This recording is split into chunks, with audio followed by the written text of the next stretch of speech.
Anong sinasabi mo? May anak si Rosel na nawalay sa kanya? Anong ibig mo sabihin? Naku, madam! Yun po ba nasabi ko? Ang ibig ko pong sabihin, may anak po si Rosel na malayo ang loob sa kanya. Babae rin, kaedara ni Belle. Baka karma niya yun.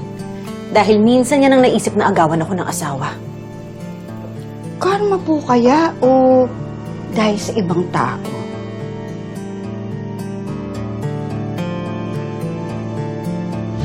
Hayaan mo na. Siguraduhin mo lang na okay yung kalagayan niya, ha?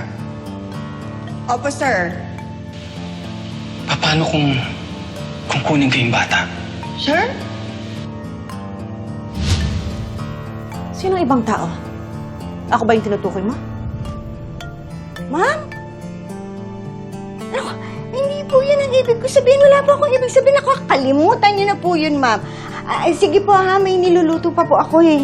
Malu, sandali! Malu! May niluluto po ako! So, alam mo na? Oo. Pati yung mga classmates niya alam na rin.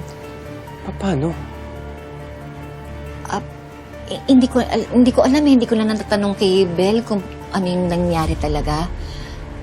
Pero alam mo, pinayuhan ko siya.